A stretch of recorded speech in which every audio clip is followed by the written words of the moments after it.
Hello students, आज हम देखेंगे चैप्टर नंबर 5 स्टाफिंग में staffing as a part of human resource management. उसमें स्टार्ट करेंगे यहाँ से।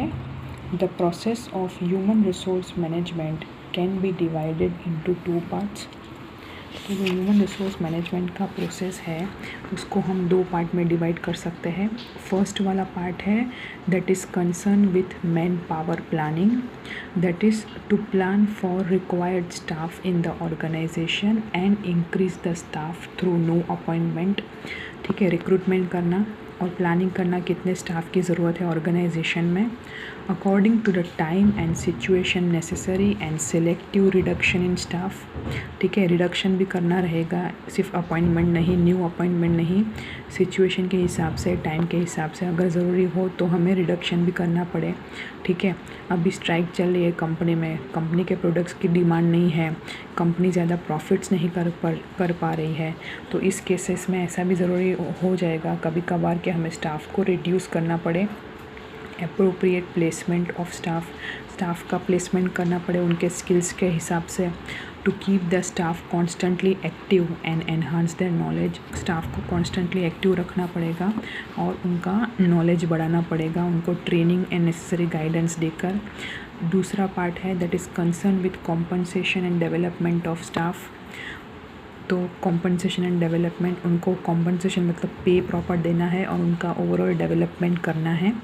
To provide work related training to the staff whenever necessary, उनको वर्क रिलेटेड ट्रेनिंग देना है। टू प्रोवाइड अ कंडीसिव मतलब अच्छा इन्वायरमेंट देना स्टाफ को और उनको काम करने के लिए सारी अपॉर्चुनिटीज़ देना ताकि वो अपनी स्किल्स, अपना नॉलेज सुधार पाए। To give proper compensation and benefits to the staff, proper compensation देना है, उनको सब तरह की बेनिफिट्स प्रोवाइड करनी है। To recognise work related problems, find solutions for the same and implement them.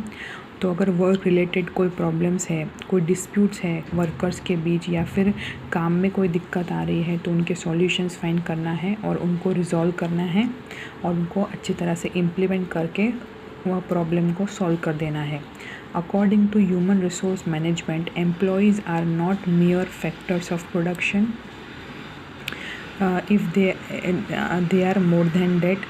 ये है जो है वो लिविंग बींग्स हैं, उनके फीलिंग्स होते हैं, उनके कुछ एक्सपेक्टेशंस होते हैं जिनका हमें ध्यान रखना पड़ता है, वो सिर्फ एक फैक्टर ऑफ प्रोडक्शन नहीं है। They are considered as the human element. Management principles and functions are adopted to create the stable staff. This reduces the rate of labor turnover. It increases the efficiency and job satisfaction of employees, by which organizational objectives and employee objectives can be achieved. तो हमें उनका overall development करना पड़ेगा, उनको satisfied रखना पड़ेगा ताकि जो लेबर टर्नओवर हो वो बार बार कंपनी छोड़ के चले जाए, ऐसा नहीं होना चाहिए। वो लॉन्ग टर्म के लिए हमारी कंपनी में रहे, उनकी एफिशिएंसी बढ़े और उनका जॉब सेटिस्फेक्शन भी बढ़े ताकि हम ऑर्गेनाइजेशनल का ऑब्जेक्टिव जो कि है मैक्सिमम प्रॉफिट अचीव करना, और एम्प्लॉय का ऑब्जेक्टिव, उनका ऑब्जेक्टिव जनरली क्या होगा कि हमें ज़्यादा पे मिलना चाहिए, अपने काबिलियत के हिसाब से पे मिलना चाहिए, वो दोनों ऑब्जेक्टिव्स फुलफ़िल हो पाए। ठीक है, अब हम देखेंगे प्रोसेस ऑफ स्टाफिंग में है। According to an industrialist, contented, satisfied, experience, creative and honest staff is an invaluable asset of business.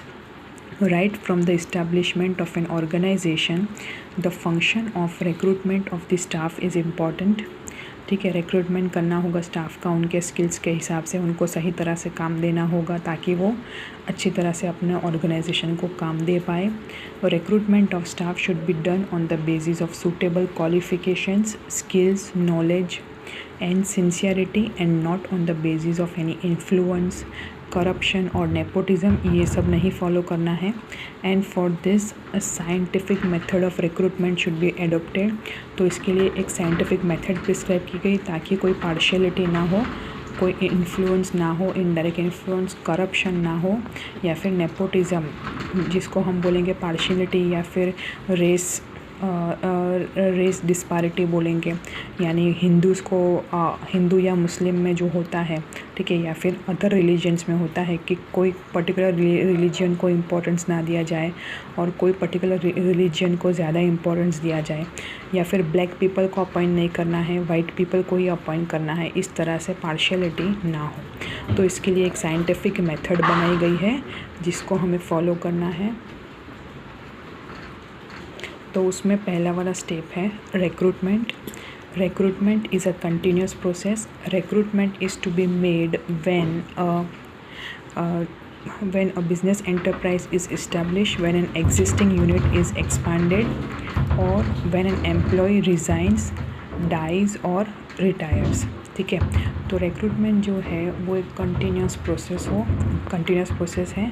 उसको ऐसा नहीं है कि एक बार करके छोड़ देना पड़ता है। जब भी कभी एंटरप्राइज इस्टेब्लिश होती है तब करना है, जब हमारी यूनिट एक्सपांड होती है तब करना है, और जब कभी कोई एम्प्लॉई कंपनी को छोड़ के चला जाए या फिर उसकी डेथ हो जाए या फिर वो रिटायर हो जाए, तब भी हमें उसकी जगह किसी और को रिक्रूट करना पड़ेगा, यानी अपॉइंट करना पड़ेगा, उसको जॉब देनी पड़ेगी। ठीक है, अब हम देखेंगे उसका meaning. In the ordinary sense, recruitment is the process of looking for probable employees and making them apply for the job। Recruitment मतलब ऐसे एम्प्लॉयज़ को फाइंड करना जो हमारे ऑर्गेनाइजेशन का काम अच्छी तरह से एफिशिएंटली कर पाए और वो हमारे जॉब के लिए अप्लाई कर पाए। In a broader sense, recruitment is the process of acquiring at the right time, in the right number, in the right place, persons with right qualification. तो राइट टाइम, जब ज़रूरत हो तब, जितने को ज़रूरत हो उतने की, जिस जगह पे जिस डिपार्टमेंट में ज़रूरत हो उस डिपार्टमेंट में, और वो पर्सनस जिनके पास हमारे ऑर्गेनाइजेशन वर्क के हिसाब से क्वालिफ़िकेशंस हो। ठीक है, तो इस तरह से रिक्रूटमेंट करना है। रिक्रूटमेंट मतलब एक तरह का स्टाफिंग ही है। ठीक है, जो HR डिपार्टमेंट में होता है। ठीक है, HR department is mainly responsible for recruitment.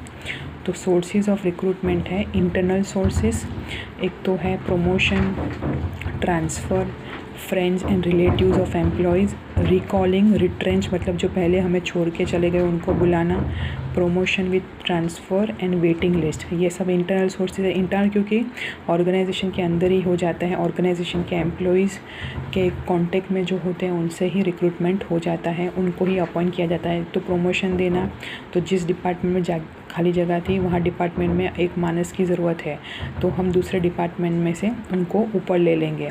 Transfer कर देना एक डिपार्टमेंट में से दूसरे डिपार्टमेंट को, या फिर हमारे एम्प्लॉयज़ के फ्रेंड्स और रिलेटिव्स को ही बुलवा लेना, या फिर जो एम्प्लॉयज़ हमें छोड़ के चले गए हो उनको बुला लेना, या फिर प्रमोशन और ट्रांसफ़र दोनों करना, या फिर वेटिंग लिस्ट में जो थे हमारे एम्प्लॉयज़।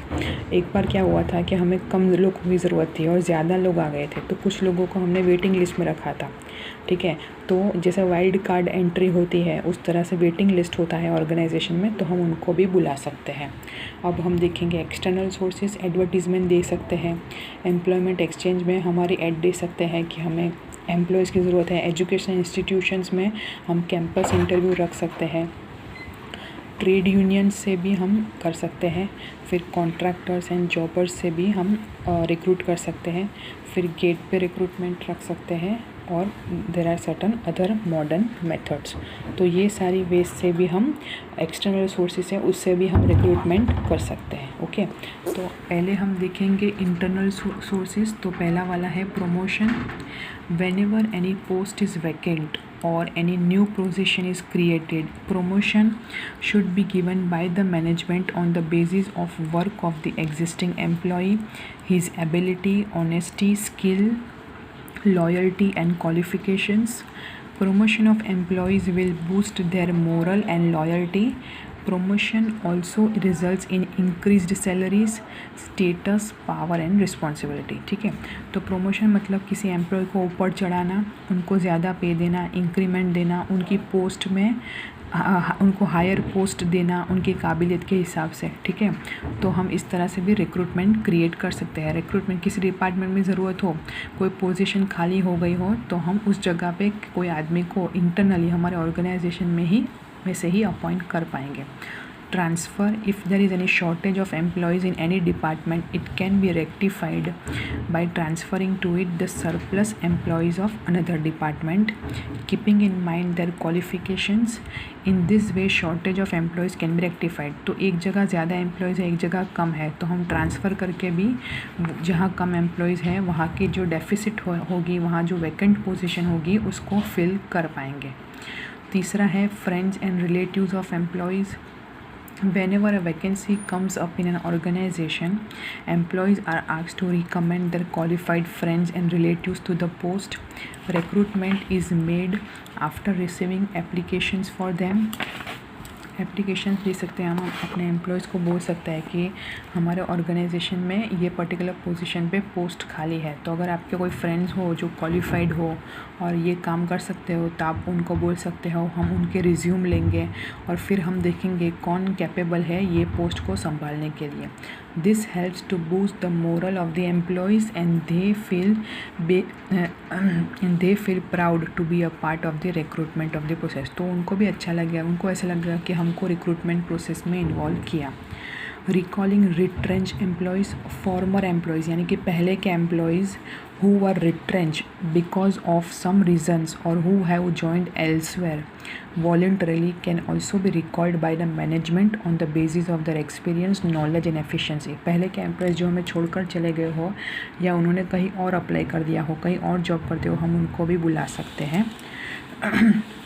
Promotion with transfer.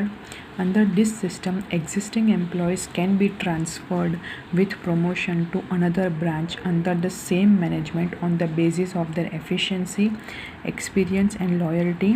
ठीक है, तो हम existing employees को भी अनदर ब्रांच में ट्रांसफ़र कर सकते हैं. मैनेजमेंट उनका सेम होगा अगर वो एफिशिएंट हो, एक्सपीरियंस हो और वो ऑनेस्ट हो. For example an employ can be transferred with promotion to his native place और any other place of his choice. This will boost the morale and enthusiasm of the employ. कोई employ ऐसा है जो बाहर से काम करने आता है, किसी और सिटी में से काम करने आता है और हमारी ब्रांच उसकी सिटी में भी अवेलेबल है, तो हम क्या कर देंगे, उसको ट्रांसफ़र कर देंगे और प्रमोशन कर देंगे अगर वो कैपेबल हो, तो उनके पास रिक्वायर्ड स्किल्स हो, तो जिससे उसका मोरल बूस्ट होगा और वो कंपनी को और अच्छी तरह से काम दे पाएगा. Waiting list. A waiting list is the list of candidates who had applied in the past but could not be absorbed. उनका रिक्रूटमेंट उस टाइम पर नहीं हुआ था, उन्होंने पास्ट में अप्लाई किया था. Such a list is useful for recruitment at a later date. This helps to avoid the advertisement and recruitment process all over again. As and when required, candidates can be recruited from this list as per their order of merit. उनके certificates के हिसाब से, उनको degrees के हिसाब से, उनकी काबिलियत के हिसाब से हम उनको वेटिंग लिस्ट में डाला था.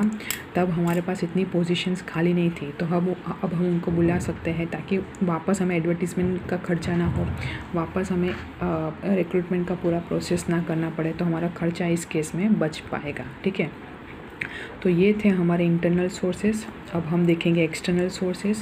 पहले वाला है एडवर्टीज़मेंट. न्यूज़पेपर या फिर सोशल मीडिया में एडवर्टीज़मेंट दे सकते हैं.